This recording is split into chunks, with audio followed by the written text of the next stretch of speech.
তো দর্শক, প্রধানমন্ত্রীর কার্যালয়ের লাল টেলিফোনে তার চুরি, গ্রেফতার দুই, উদ্ধার চুরাই তামার তার।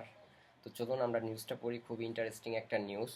তো কার এত বড় সাহস আমি জানি না যে প্রধানমন্ত্রীর কার্যালয়ে ঢুকে তার লাল টেলিফোনে তার চুরি করে ফেলে, তাও আবার সচিবালয়ে ঢুকে।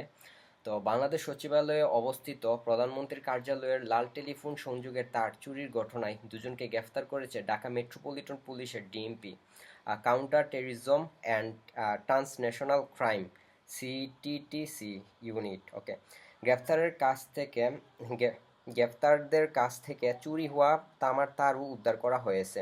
বৃহস্পতিবার 4 জুন ডিএমপির মিডিয়া সেন্টারে আয়োজিত এক সংবাদ সম্মেলনে এ তথ্য জানান সংশ্লিষ্ট কর্মকর্তারা। তো গ্রেফতার ব্যক্তিরা হলেন রঞ্জন চন্দ্র, বয়স 25, এবং রেজাকুল ইসলাম, বয়স হইতেছে 32।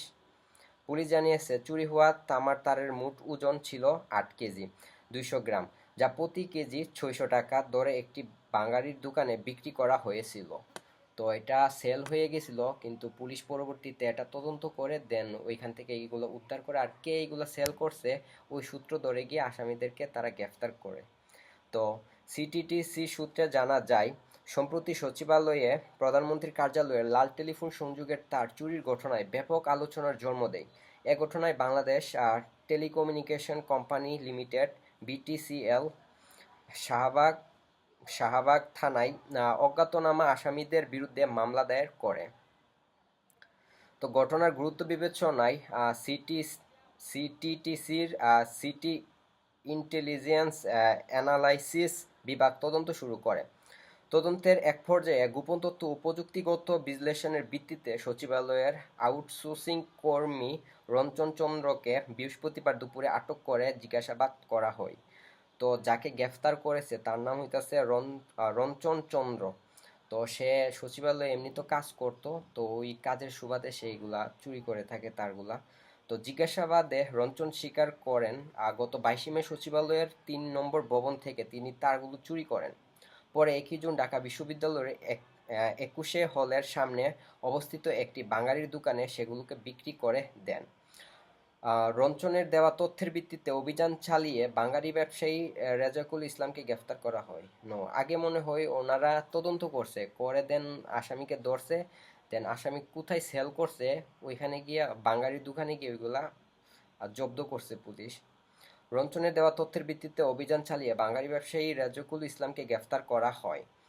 তো যেই ব্যবসায়ী কিনছিল তাকেও নাকি গ্রেফতার করা হয়েছে।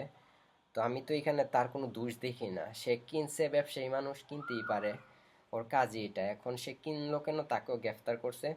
তো পরবর্তীতে তার দেখানো মতে চকবাজার এলাকায় হুসেনি দালান রোডের একটি গুদাম থেকে চুরি হওয়া তামার তার উদ্ধার করে পুলিশ। প্রাথমিক তদন্তে সিটিটিসি ধারণা করেছে সচিবালয়ের বিভিন্ন গুরুত্বপূর্ণ সংযোগের তার চুরির সঙ্গে একটি সংঘবদ্ধ চক্র জড়িত থাকতে পারে। তো এখানে কথা হইতাছে শুধু একজন না, এখানে রঞ্জন চন্দ্র সে শুধু চুরি করে না, এখানে বড় একটা নেটওয়ার্ক আছে, এটাই বুঝাইতেছে। চক্রটির মূল হোতাদের শনাক্ত ও গ্রেফতারের তদন্ত অব্যাহত রয়েছে বলে জানিয়েছে পুলিশ। তো যে চুরি করছে তাকে তো গ্রেফতার করছে, ইভেন যেই জায়গার মধ্যে ব্যবসায়ীগুলা সেল করছিল ওইখান থেকেও ওইগুলা পুলিশ উদ্ধার করে। আর এই চক্রের সাথে কারা জড়িত আছে, তো এই বিষয়টা পুলিশ খতিয়ে দেখতেছে, আশা করা যাইতেছে যে পুরো নেটওয়ার্কটাকে পুলিশ ধরে ফেলবে। তো দর্শক, এটা ছিল ভিডিও। তো নিউজটা দেখে খুব ইন্টারেস্টিং লাগলো, এই জন্য চলে আসলাম আপনাদের মাঝে শেয়ার করার জন্য। যদি ভিডিওটি ভালো লাগে তাহলে চ্যানেলটি সাবস্ক্রাইব করবেন। ধন্যবাদ।